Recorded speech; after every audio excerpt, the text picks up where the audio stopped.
কালকে দেখলাম এক ভদ্রলোক, যিনি,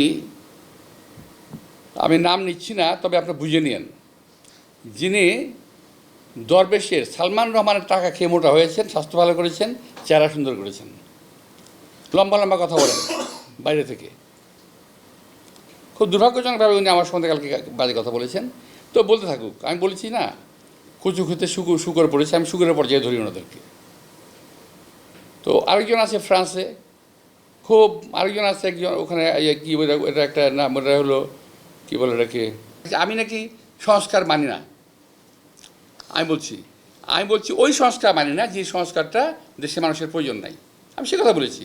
তারা যদি ভুল বুঝে এবং দরবেশের টাকা খেয়ে শরীর স্বাস্থ্য ভালো করে বিদেশে থেকে এই দেশের রাজনীতিবিদদের সম্বন্ধে কুৎসারণা করে, গালিগালাজ করে, এবং আমি আশ্চর্য হয়ে গেলাম, প্রথম গালিগালাজ শুরু করলো তারা আমাকে, তারপরে তারা শুরু করলো আমাদের সেক্রেটারি জেনারেল মির্জা ফখরুল সাহেবকে, তারপর তারেক রহমান সাহেবকে, আমাদের অ্যাক্টিং চেয়ারম্যান, এমনকি তার পরিবার সম্পর্কেও তারা কথাবার্তা বলা শুরু করেছে। এই গোষ্ঠী কখনো বাংলাদেশকে স্থিতিশীল থাকতে দেবে না। কখনো আমার বিরুদ্ধে, কখনো ওর বিরুদ্ধে, কখনো তার বিরুদ্ধে লেগেই থাকবে। ফাঁক দিয়ে কী হবে জানেন? ওরা ওই যে ইউটিউবের মধ্যে কি যে পয়সা কামানোর একটা রাস্তা আছে ওদের, সে পয়সা কামাইতেছে। আরে ভাই, পয়সা যদি লাগে আমাদেরকে বল, আমরা চাঁদা দিলে দেবো না, অসুবিধা নাই তো। আর ইচ্ছা, আর যদি প্রয়োজন হয় আল্লাহর রহমতে আমার দেওয়ার ক্ষমতা আছে, আমি দেবো না পয়সা লাগলে। কিন্তু পয়সার জন্য দেশকে ধ্বংস করার কোনো প্রয়োজন নাই। এরা যা করতেছে, আজকে আমি খুব দুঃখের সঙ্গে কথাগুলো বললাম, এই ধরনের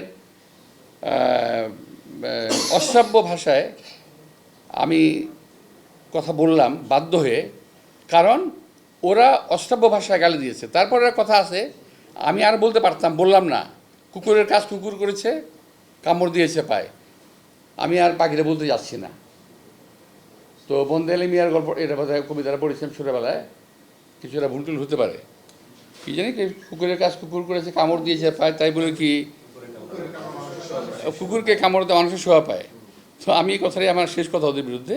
আমি বলছি শুকুরের গোষ্ঠী এরা, এবং এরা কখনোই, এরা সাজানো বাগান ভেঙে দেবে, কখনোই বাংলাদেশকে স্থিতিশীল হতে দেবে না।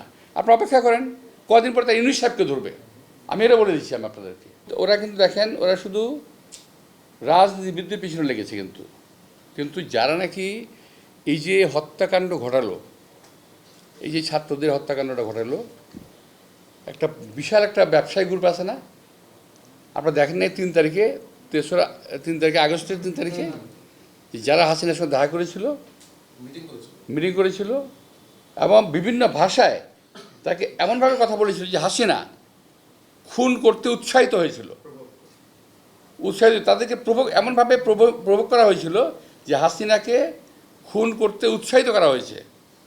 সেই লোকগুলোর সম্বন্ধে তারা কিছু বলে না, তারা কিছুই বলে না, তার মুখে কোনো শব্দ নাই, তারাও বলে না।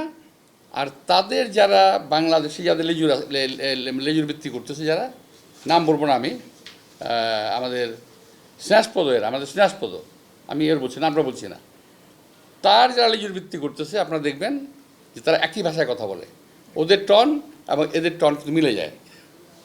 তো ওরাও কিন্তু এই ব্যাপারে কোনো কথা বলছে না, সকলে মিলে বিএনপিকে বিরুদ্ধে লাগছে। কথা হলো, বিএনপি একটা দেশপ্রেমিক, জাতীয়তাবাদী দেশপ্রেমিকের একটা দল। এই দলটাকে যদি শেষ করা যায়, তাহলে ফ্যাসিজম এবং আধিপত্যবাদকে বাংলাদেশে পার্মানেন্ট করা যাবে। বিএনপির কোনো মিডিয়া চ্যানেল, এটা হলো বিএনপির এবং আমাদের সবচেয়ে দুর্ভাগ্য যে এটা আমরা বিল্ড আপ করতে পারি নাই, এখন থেকে না, বহু আগে থেকেই। তো হ্যাঁ, এটা থেকে নজর দিতে হয়, আমরা বিল্ড আপ করতে পারি নাই, এটা আমাদের দুর্ভাগ্য। ভারতের উচিত শেখ হাসিনাকে অবিলম্বে ফেরত দেওয়া, এবং এদেশে এমনি পাঠিয়ে দেওয়া, তাকে ফেরত দেওয়া তো না, পাঠিয়ে দেওয়া, যাতে তার বিচারটা হয়। ওনার যারা সাঙ্গপাঙ্গ যারা আছে ওখানে, যারা এই দেশকে অস্থিতিশীল করার চেষ্টা করছে, তাদেরকেও যেন সঙ্গে ফেরত আনে এবং ফেরত দেয়।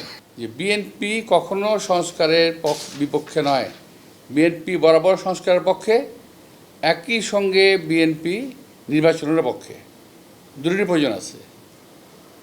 কিন্তু এমন সংস্কারের পক্ষে বিএনপি নয় যেটি দেশের জনগণের স্বার্থের, জনগণের অধিকারের বাইরে চলে যাবে। ওরা এই দেশে যাতে ভারতের আধিপত্য বিস্তার হয় এবং ভারত যাতে এই দেশে কায়েমি স্বার্থবাদী গোষ্ঠীকে বসাতে পারে, ওই সমস্ত লোকদের জন্য এরা কাজ করতেছে।